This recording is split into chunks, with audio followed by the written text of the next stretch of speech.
बिस्मिल्लाहिर्रहमानिर्रहीम। अस्सलाम वालेकुम स्टूडेंट्स, कैसे हैं आप सब। बेटा आज हम चैप्टर नंबर 23 का अपना रिमेनिंग पार्ट लेक्चर नंबर 15 में डिस्कस करेंगे, यानी कि gene therapy and genetic engineering in plants according to your smart syllabus. Gene therapy क्या चीज़ है? नेम से इंडिकेशन है। थेरेपी हम वर्ड यूज़ करते हैं क्योर या ट्रीट करने के लिए, और जीन का मतलब क्या होगा कि एक फॉल्टी जीन के ट्रीटमेंट के लिए हम ये जीन थेरेपी का ट्रीटमेंट जो है वो सिलेक्ट करते हैं।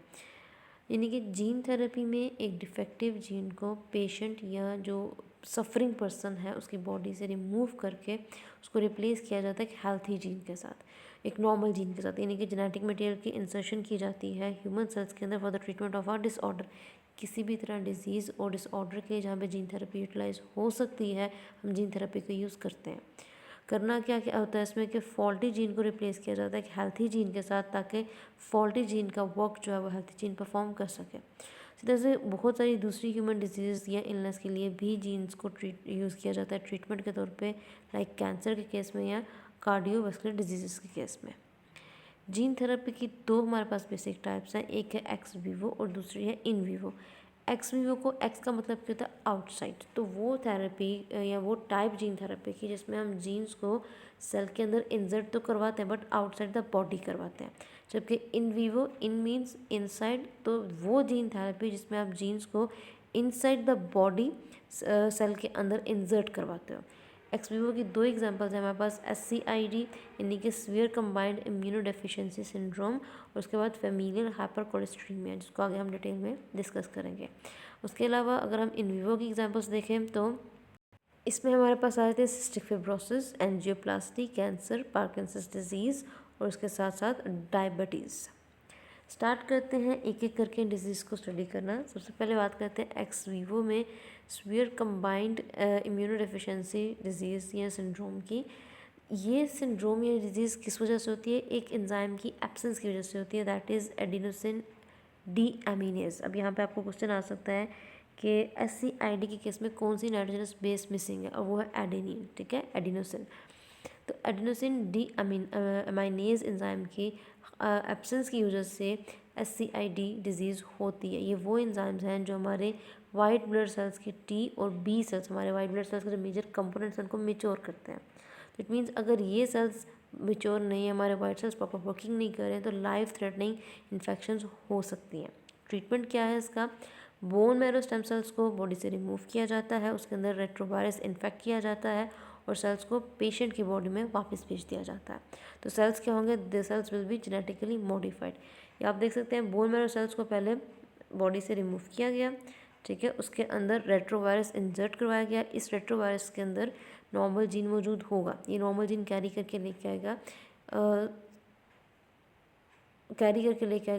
बोन मैरो सेल्स तक, जिसके बाद ट्रांसक्रिप्शन का प्रोसेस होगा, वायरल रिकम्बिनेंट RNA जो है वो अपना काम करेगा और जो डिफेक्टेड जीन जहाँ पे मौजूद था उसके साथ नॉर्मल जीन इंसर्ट करवा दिया जाएगा, ठीक है, जिसके रिजल्ट में नॉर्मल जीन को देन इंसर्ट करने के बाद इस जेनेटिकली मॉडिफाइड सेल को ह्यूमन बॉडी के अंदर वापस इंसर्ट कर दिया जाता है, तो जहाँ पे अपनी बाकी की वर्किंग जो है वो स्टार्ट कर देता है।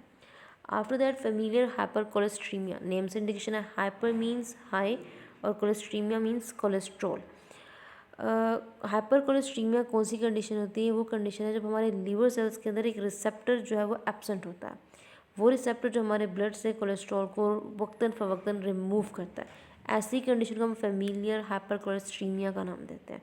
हमारे ब्लड में कोलेस्ट्रॉल का लेवल ज़्यादा होने का मतलब क्या है कि यंग एज में अगर ये कंडीशन देखी जा रही है तो हार्ट अटैक भी हो सकता है, और वो हार्ट अटैक फैटल कंसिडर किया जा सकता है, जान भी ले सकता है, ठीक है। तो इसके ट्रीटमेंट में क्या करते हैं? लीवर के थोड़े से पोर्शन को कट किया जाता है, रेट्रोवायरस इंसर्ट किया जाता है जिसके अंदर नॉर्मल जीन मौजूद होगा उस रिसेप्टर के लिए जो ब्लड से कोलेस्ट्रॉल को रिमूव करवाता है। जब ये नॉर्मल जीन लीवर के थोड़े से पोर्शन में इंसर्ट करवाया जाता है तो लीवर को वापस बॉडी के अंदर भेज दिया जाता है, और वो जीन जैसे ही वर्किंग स्टार्ट करेगा, एक्सप्रेस होगा, रिसेप्टर बनेगा और ब्लड के अंदर कोलेस्ट्रॉल का लेवल जो है वो डिक्रीज़ कर दिया जाएगा।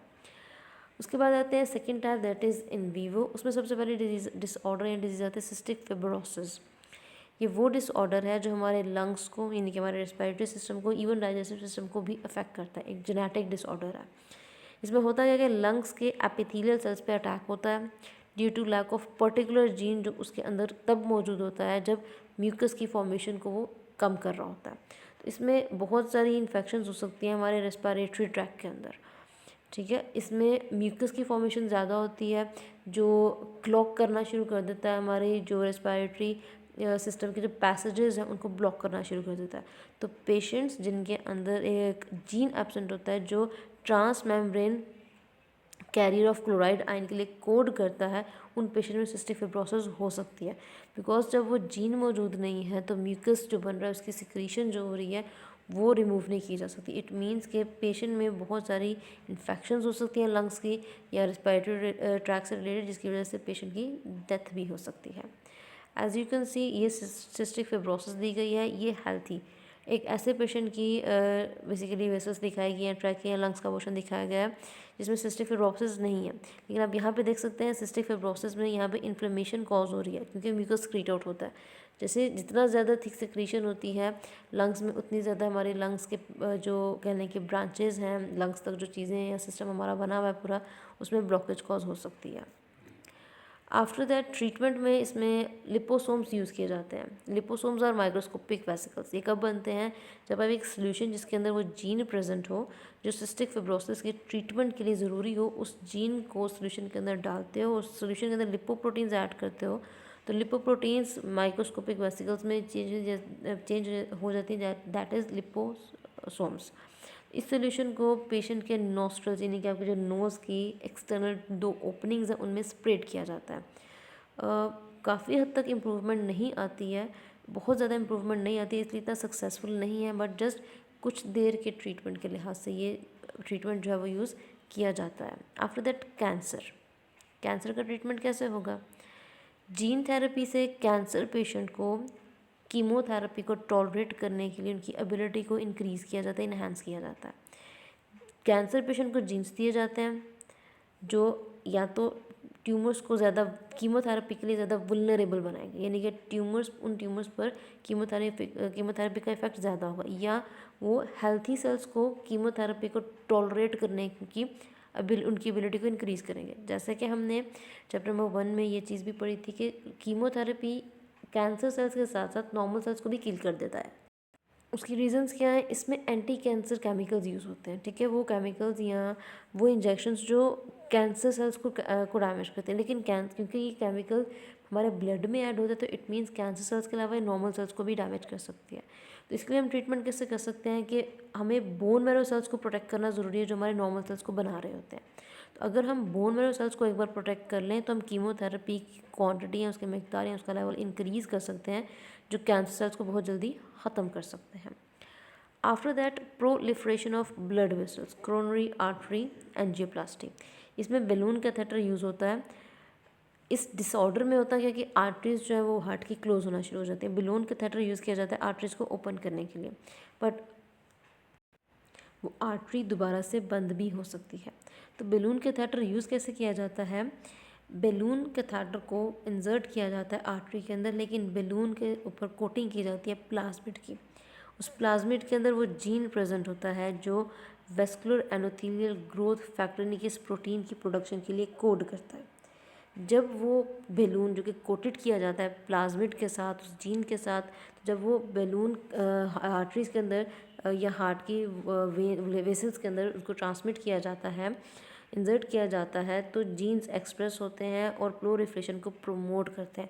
यानी कि जो ऑब्स्ट्रक्टेड एरिया होंगे जहाँ से ब्लड पास नहीं हो सकता, उन एरिया से फिर ब्लड पास होना शुरू हो जाता है। तो इट मीन्स एंजियोप्लास्टी क्या चीज़ है, ये कौन सा प्रोसीजर है, ये वो प्रोसीजर है जिसमें ब्लड फ्लो को रिस्टोर किया जाता है आर्टरीज़ में से जहाँ पर ब्लॉकेज होने के चांसेस होते हैं, ठीक है। जैसे कि आप यहाँ पे देख सकते हैं यहाँ पे कि ब्लू कैथेटर, ब्लू कलर में बैलून कैथेटर जो है ये इंसर्ट किया गया है। अब ये ब्लू कैथेटर क्या करेंगे, जो प्लैग बना है, ठीक है, कोलेस्ट्रॉल या फैटी एसिड मटेरियल की वजह से जो थिक सा मैस बना है जो आर्टरी में ऑब्स्ट्रक्शन कॉज कर रही है, ब्लड को पास ऑन नहीं होने दे रही, बैलून जो है जब वो इसके अंदर इस पोर्शन में इंसर्ट किया जाता है तो बैलून को के अंदर जब वो हवा भरी जाएगी या उसको छोड़ा जाएगा तो वो जो प्लैक्यू है उसको बिल्कुल फ्लैट कर देती है। जैसे वो फ्लैट हो जाएगी आर्टरी की चौड़ाई जो है वो ज़्यादा हो जाएगी और ब्लड फ्लो जो है वो फर्दर इम्प्रूव होना शुरू हो जाता है। Last point of gene therapy is organoids. Organoids जो हैं ये हम कह सकते हैं these are self organised tissue cultures जो स्टेम सेल्स के ही बनाए जाते हैं। ये बेसिकली आर्टिफिशियल ऑर्गन्स होते हैं। इन विवो थेरेपी में हम ऑर्गेनॉइड्स को यूज़ करते हैं डिफरेंट ह्यूमन डिजीज़ को क्योर या ट्रीट करने के लिए, जैसे हीमोफीलिया हो गई, डायबिटीज़ होगी, पार्किंसंस डिजीज़ हो गई या एड्स वगैरह हो गया। हीमोफीलिया में है कि रेगुलर डोजेस दिए जाते हैं सेल्स के, वो सेल्स जिनके अंदर वो क्लॉटिंग फैक्टर मौजूद हो या क्लॉटिंग फैक्टर का जीन मौजूद हो जो हीमोफीलिया के रिजल्ट में कट लगने पर जो ब्लीडिंग होती है उसको कंट्रोल कर सकता हो। ठीक है, ऐसे जीन्स को या सेल्स को ऑर्गेनाइड्स में प्लेस किया जाता है।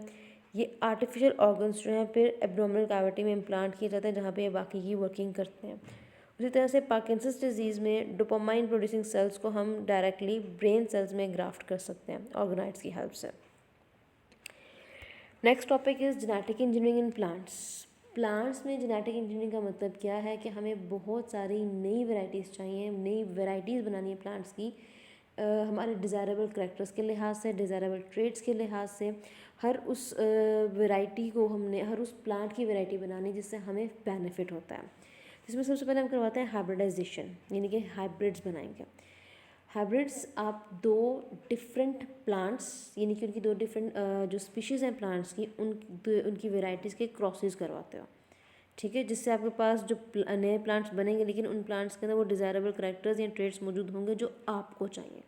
लाइक आपको न्यूट्रिशनल पॉइंट ऑफ व्यू से प्रोटीन ज़्यादा चाहिए, स्टार्च कंटेंट ज़्यादा चाहिए, आप उस लिहाज से दो डिफरेंट वैरायटीज़ के जो डिफरेंट प्लांट्स के मेंबर्स की क्रॉसेस करवाते हो।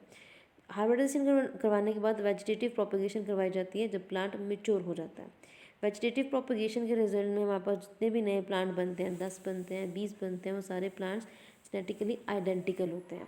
ठीक है, तो हमारे पास जब हम हाइब्रिडाइजेशन करवा रहे हैं तो उसके बाद जब हम वेजिटेटिव प्रोपगेशन करवाएंगे तो उसके रिजल्ट में हमारे पास लार्ज नंबर में आइडेंटिकल प्लांट्स आएंगे और वो सारे प्लांट्स के अंदर वो ट्रेट्स मौजूद होंगे जो हमें रिक्वायर्ड है। तो हाइब्रिडाइजेशन के बाद अगर हम ट्रांसजेनिक प्लांट्स की बात करें तो जैसे कि हम पहले भी हमने ये पॉइंट डिस्कस किया कि ट्रांसजेनिक प्लांट्स वो प्लांट्स हैं जिनके अंदर फॉरेन जीन इंट्रोड्यूस करवाया जाता है, जिनके अंदर न्यू और डिफरेंट ट्रेट्स मौजूद हों। अब पूरा का पूरा प्लांट जो है एक सिंगल सेल से भी ग्रो कर सकता है। ठीक है, तो इसलिए लिखा गया है कि एक पूरा प्लांट जो है वो एक प्रोटोप्लास्ट से ग्रो कर जाता है। आपने करना क्या है, जस्ट कि प्रोटोप्लास्ट के अंदर फॉरेन जीन इंसर्ट करवाना है। ठीक है, लिविंग प्रोटोप्लास्ट के अंदर। प्रोटोप्लास्ट किसे कहते हैं, वो प्लांट सेल जिसकी सराउंडिंग पे सेल वॉल नहीं होती, रिमूव कर दी जाती है। आपने उस सेल के अंदर फॉरेन जीन इंसर्ट करवाना है। फॉरेन जीन इंसर्ट करवाने के बाद आपने होस्ट के अंदर जो चीज़ आपको डिज़ायरेबल ट्रेट चाहिए होस्ट के अंदर उस रिकम्बेंट फॉर्म में जो बना हुआ डीएनए है या प्रोटोप्लास्ट है उसको इंसर्ट करवा देना है या इनोकुलेट करवा देना है। तो फॉरेन जीन जो है, फॉरेन जीन लिया कहाँ से जाता है, फॉरेन जीन किसी भी ऑर्गेनिज्म से लिया जा सकता है प्लांट्स का। ठीक है, किसी भी प्लांट से भी लिया जा सकता है, किसी बैक्टीरिया या एनिमल से भी ले सकते हैं, लेकिन डिपेंड करता है कि आपको कौन सी चीज़ चाहिए, कौन सा प्रोडक्ट चाहिए, कौन सी प्रोटीन चाहिए। तो जो सा भी फॉरेन जीन आपने आइसोलेट किया है उसको टिश्यू कल्चर मीडियम में ग्रो करवाया जाता है। ठीक है, टिश्यू कल्चर मीडियम में प्लेस करें, हाई वोल्टेज इलेक्ट्रिक प्लेट्स दें, उन इलेक्ट्रिक करंट्स की वजह से पोर्स बन जाएंगे प्लाज्मा मेम्ब्रेन में, जिससे डीएनए जो फॉरेन डीएनए है या फॉरेन जीन है आप वो इजीली इंसर्ट करवा सकते हो, as we have discuss in the previous lectures. Then after that hybridisation की एग्जांपल्स क्या हैं। एक बहुत इंपॉर्टेंट एग्जांपल है इसमें लूसीफरेज एंजाइम की। फायरफ्लाई एंजाइम की प्रोडक्शन करवाई जाती है, लूसीफरेज जिसको हम कहते हैं। इस एंजाइम की प्रोडक्शन के लिए हम जीन जो है वो टोबैको प्रोटोप्लास्ट के अंदर इंसर्ट करवा सकते हैं। जैसे कि एक्सपेरिमेंट किया गया था कि लूसीफरेज एंजाइम की प्रोडक्शन के लिए इस एंजाइम की प्रोडक्शन के लिए वो जीन लिया गया था जो इस एंजाइम के लिए कोड करता है, उस जीन को टोबैको के प्रोटोप्लास्ट के अंदर इंसर्ट करवाया गया था। जब प्लांट्स की ग्रोथ हुई तो प्लांट्स जो हैं they were glowing like luciferase when they were spread with the substance luciferin. ठीक है, इस तरह से कॉर्न है, वीट का प्रोटोप्लास्ट है, इनसे इनफर्टाइल प्लांट्स बनाए गए हैं। लेकिन सीरियल ग्रेन्स के प्रोटोप्लास्ट या प्रोटोप्लास्ट से सीरियल ग्रेन को ग्रो करवाना, रीजनरेट करवाना जो है वो सबसे डिफ़िकल्ट काम है इन केस ऑफ हाइब्रिडाइजेशन। अगर आपने किसी डीएनए को एक प्लाज्मिड के जरिए इंसर्ट करवाना तो आप कैसे करवाओगे प्लांट्स में। जैसे कि हमने हाइब्रिडाइजेशन की बात की, हमने ट्रांसजेनिक प्लांट्स की बात की, उसके अलावा कुछ दूसरे मेथड्स भी इस्तेमाल होते हैं प्लांट सेल्स के अंदर डीएनए को इंट्रोड्यूस करवाने के लिए, लेकिन कंडीशन अगर ये हो कि प्लांट सेल की सराउंडिंग पे, सेल मेम्ब्रेन की सराउंडिंग पे सेल वॉल मौजूद होनी चाहिए। तो ऐसे केस में जहाँ पे आप कह रहे हो कि प्लांट सेल की सराउंडिंग पे उसकी बाउंड्री यानी कि सेल वॉल मौजूद हो और उसी सेल वॉल को इंटैक्ट रखते हुए आपने डीएनए को इंट्रोड्यूस करवाना है, तो उसके लिए हम यूज़ करते हैं एग्रोबैक्टीरियम। एग्रोबैक्टीरियम एक बैक्टीरियम है, इसके प्लाज्मिड में आपने फॉरेन डीएनए इंसर्ट करवाना है। ये वो बैक्टीरिया है जो प्लांट सेल्स को नॉर्मली इन्फेक्ट करता है, उस पर सर्वाइव कर रहा होता है। तो ये बैक्टीरिया जब प्लांट्स को इन्फेक्ट करेगा तो रिकम्बिनेंट प्लाज्मिड उसके अंदर इंट्रोड्यूस करवा दिया जाएगा, यानी कि प्लांट सेल्स के अंदर इंट्रोड्यूस करवा दिया जाएगा। तो प्लाज्मिड से पहले बनेगा रिकम्बिनेंट डीएनए, उससे फिर वो जीन जो है वो रिकम्बिनेंट डीएनए, उस रिकम्बिनेंट डीएनए को यूटिलाइज करके अपनी कॉपीज़ बना सकते हैं। यानी कि इस रिकम्बिनेंट डीएनए के अंदर वो 2 डिफरेंट सोर्सेज का डीएनए, डिफरेंट सोर्सेज के जीन्स जो हैं वो प्रेजेंट होते हैं। After that last point, particle gun for transgenicity. आपने प्लांट्स को मॉडिफाई करना है, ट्रांसजेनिक प्लांट्स में चेंज करना है, नई वेराइटीज़ बनानी है। तो उसके लिए 1987 में जॉन सीस फॉर्ड, सैनफोर्ड और थियोडर एम्कलिन कर्नल यूनिवर्सिटी के जो स्टूडेंट्स रह चुके हैं, यानी कि साइंटिस्ट थे, इन्होंने एक डिवाइस डेवलप की थी, एक डिवाइस बनाई जिसको पार्टिकल गन कहते हैं। इस गन का काम क्या था कि इसने डीएनए को इंट्रोड्यूस करवाना था, डीएनए को इंट्रोड्यूस करवाने के लिए बनाई गई थी into a plant tissue culture cells के लिए। करते क्या है कि पार्टिकल गन जो है वो कुछ DNA coated microscopic matter particles को जो टिश्यू कल्चर का कैलस है उसके अंदर बम्बार्ड करवाती है। किस चीज़ को? DNA coated microscopic metal particles को। ठीक है, जिसके रिजल्ट में जो सोमैटिक एम्ब्रियोज हैं वो जेनेटिकली अल्टर्ड होते हैं। जब जेनेटिकली इनमें अल्टरेशन या चेंजेस आती हैं तो उनके अंदर जेनेटिकली एडल्ट प्लांट्स की डेवलपमेंट भी होती है। लाइक कॉर्न की वेराइटीज़ हैं, वीट की वेराइटीज़ हैं, वो इन मेथड्स के ज़रिए बनाई गई हैं। बहुत सारी न्यू मॉडिफाइड डिफरेंट टाइप्स की वीट की वेराइटीज़ और कॉर्न की वेराइटीज़, राइस की वेराइटीज़ राइट नाउ हमारे पास मौजूद हैं। लाइक फॉरेन कंट्रीज़ की अगर हम बात करें तो ये बेसिकली मॉडिफिकेशन किस लिए करवाई जाती है? ह्यूमन के बेनिफिट्स के लिहाज से। तो बेटा ये था इस चैप्टर का हमारा लास्ट टॉपिक, लास्ट पोर्शन। इसको फिर से मैं रिपीट कर देती हूँ, आपने शॉर्ट क्वेश्चंस के लिहाज से तैयार करना है। नेक्स्ट इंशाल्लाह हम अपना नेक्स्ट लेक्चर में नेक्स्ट चैप्टर स्टार्ट करेंगे। अल्लाह हाफिज़ क्लास।